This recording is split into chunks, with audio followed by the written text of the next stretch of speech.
Hai semuanya, apa kabarnya? Mudah-mudahan dalam keadaan sehat-sehat ya. Di video kali ini aku mau membagikan kegiatan kami kemarin sewaktu panen jengkol. Dan nanti si jengkol ini akan aku masak dengan salai lele dan dicampur dengan pucuk ubi. Yang tentunya enak banget ya.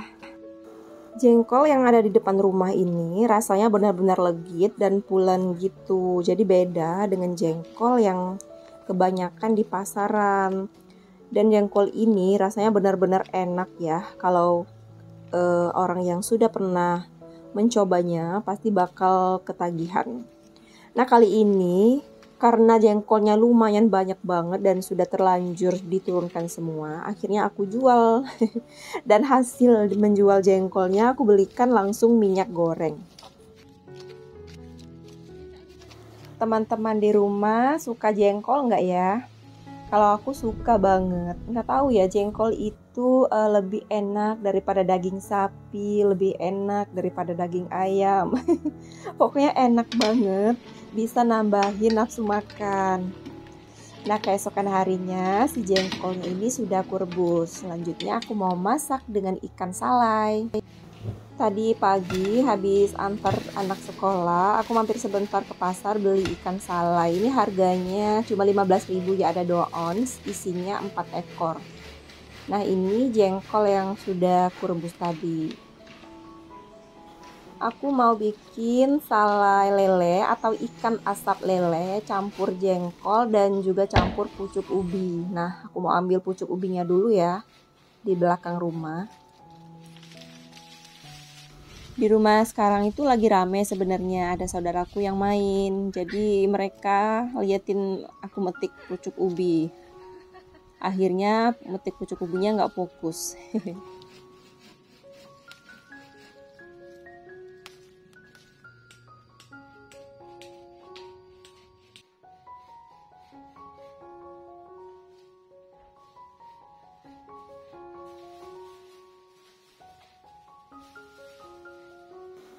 Nah, petik pucuk ubinya selesai. Selanjutnya aku mau ambil daun salam yang ada di depan rumah.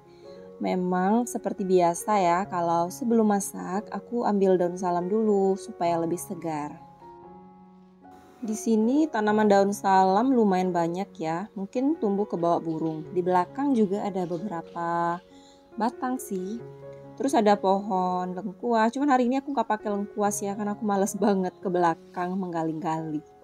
Jadi aku ambil daun salam dan kunyit aja. Untuk serainya aku beli di pasar karena serai yang di belakang itu sudah habis.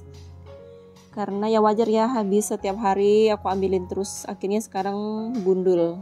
Nanti tinggal tunggu tunas baru keluar aja. Nah, untuk bumbunya sendiri memasak salai lele dan jengkol ini nggak terlalu banyak ya. Ada bawang merah, bawang putih, sedikit kemiri dan kunyit. Kalau bumbu gepreknya ada lengkuas nggak pakai ya. Harusnya sih pakai lengkuas ya. Aku pakai serai dan daun salam. Udah itu aja sama cabai. Blender aku biasanya blender bumbu pakai Philips ya, cuman kemarin nggak mau berputar gitu, jadi aku pakai Mitoshiba. Nah, pakai Mitoshiba ini menurutku kalau untuk bumbu halus kurang cocok ya, karena lama banget halusnya. Nggak tahu sih ini beneran bisa halus atau memang nggak bisa. Soalnya kalau aku coba kemarin bumbunya nggak terlalu halus, padahal airnya sudah banyak ya. Apa terlalu dikit isinya atau gimana? Soalnya kalau aku pakai Philips aku yang lama itu bumbunya itu benar-benar halus.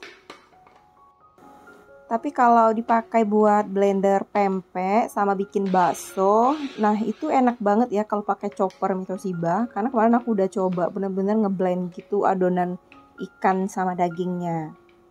Tapi kalau bumbu nggak tahu ya kenapa dia agak susah halus, yang benar-benar halus seperti aku giling bumbu sebelumnya sih. Tadinya aku pikir masih ada santan di kulkas, tapi ternyata santannya sih memang masih ada ya, cuman sedikit banget. Akhirnya aku cari kelapa dulu yang jatuh. Oh ya teman-teman, ini memang benar-benar aktivitas aku ya. Aku sudah biasa membuka kelapa Karena dari kecil dulu orang tuaku kan banyak banget pohon kelapa. Jadi kami memang sering banget membuka kelapa. Sudah terlatih sih. Sudah terlatih banget ya dalam membuka kelapa. Tapi kalau manjat kelapa ya aku nggak bisa. Ternyata butuh perjuangan banget ya untuk memasak gulai jengkol dan salai lele ini. Aduh, benar-benar deh. Tapi orang tuaku dulu juga seperti ini.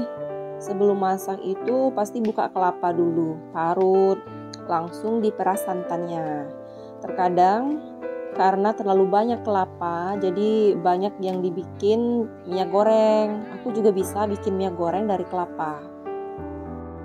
Nah, ini kelapanya sudah kuparut manual ya, parutan tradisional peninggalan orang tua aku. Cuman tadi nggak aku videoin karena udah capek banget, udah siang juga. Ini langsung aja mau aku peras. Sebelumnya aku sudah cuci tangan dengan bersih.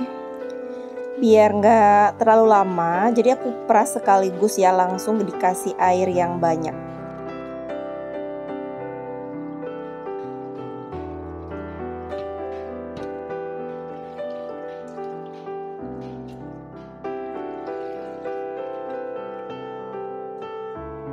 Untuk bumbunya sendiri langsung aja dimasukkan ke dalam wajannya ya. Jadi ini versi kami Bengkulu Selatan. Bumbunya itu nggak dipakai tumis lagi ya, langsung dicemplungkan semuanya. Kalau mau pakai lengkuas, serai, daun salam, cabai, dan bumbu-bumbu yang sudah kita haluskan tadi dimasukkan semua, lalu menyusul jengkol. Nah, si jengkolnya ini setelah direbus tadi dicuci bersih dan digeprek supaya dia lebih lembut. Nah, ini menyusul salai atau ikan asap lelenya. Ini enak banget ya. Kalau sudah disalai gini wanginya tuh bener-bener enak banget pokoknya.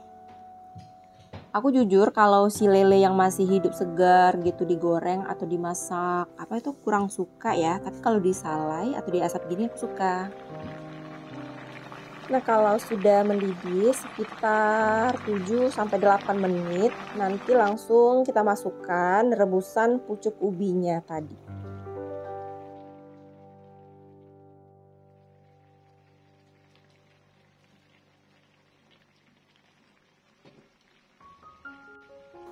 Nah, ini sayurnya sudah matang, langsung aja tambahkan penyedap rasa dan garam sesuai selera ya. Kalau aku masakan gulai seperti ini, aku nggak pakai gula pasir. Aku menggunakan kaldu sapi supaya wanginya lebih enak, berasa kayak daging gitu. Nah, gulai jengkol ikan salainya sudah matang, ini siap dinikmati. Wanginya benar-benar enak. Dan jengkolnya pun gak terlalu bau ya, karena udah benar-benar masak di pohon. Terus dia jenis yang pulen. Teman-teman di rumah sudah pernah belum bikin salai lele dicampur pucuk ubi atau jengkol? Oh ya, salai lele ini bisa juga dimasak menggunakan terong ataupun kacang panjang. Dan juga kecombrang, sama-sama enak. Lemak nian. Nah, menu kecintaanku sudah matang nih. Saatnya menikmati gulai jengkol dan ikan asap lele. Nikmat nian. Alhamdulillah. Ini enak banget. Cobain ya teman-teman di rumah.